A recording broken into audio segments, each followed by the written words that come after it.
Bonjour à tous, bienvenue dans le petit journal. Qui n'a jamais participé à une bataille de boules de neige? Aujourd'hui, ce loisir est devenu une discipline appelée Yuki-Kasen. Tout de suite, des mots en images.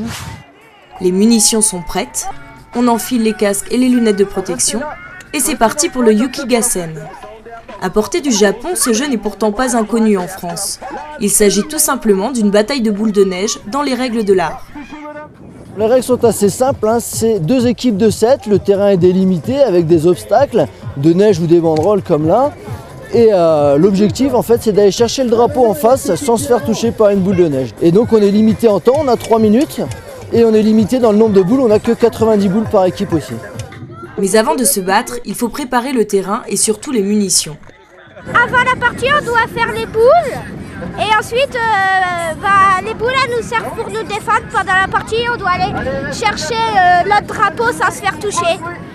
Si ce jeu existe depuis plus de 25 ans au Japon, cela ne fait que 3 ans qu'il a fait son apparition sur les fronts de neige français.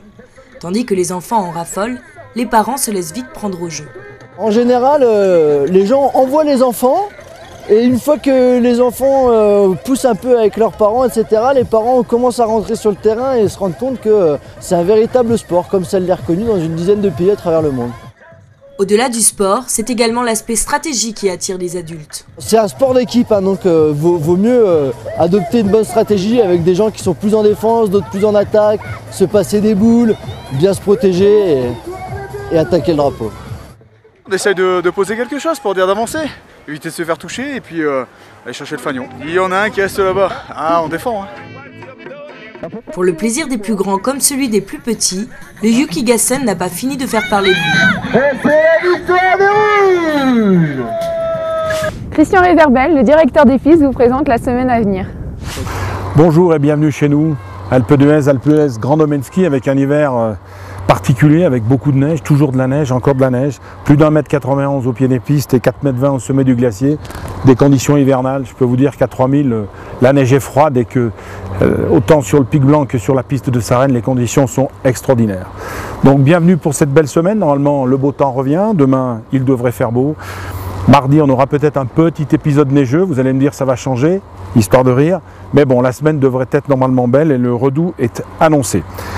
Voilà, avant de conclure, quelques conseils sur l'écologie. Vous savez que la montagne est un milieu sensible, donc je ne vais rien vous apprendre en vous disant que fumer nuit gravement à la santé.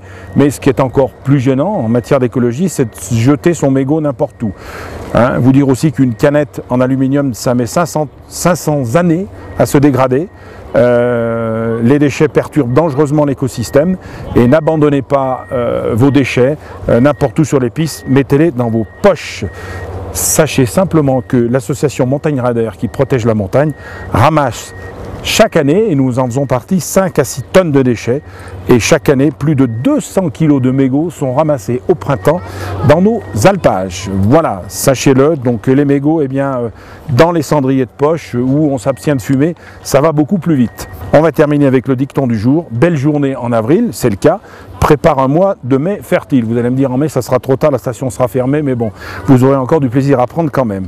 À la Saint-Jules, c'est le vendredi 12 avril, mauvais temps, n'est pas installé pour longtemps. Et souvent, à la Saint-Fulbert, c'est le mercredi 10 avril, reviennent les giboulées d'hiver. Écoutez, on va se dire qu'ils vont se tromper parce que de la neige, je crois qu'on en a assez. Ce qu'on veut maintenant du soleil. Voilà, c'est tout le malheur que je vous souhaite. Bon séjour parmi nous et bonne semaine à l'Alpe d'Huez. Bonne semaine à tous et à bientôt dans un prochain petit journal.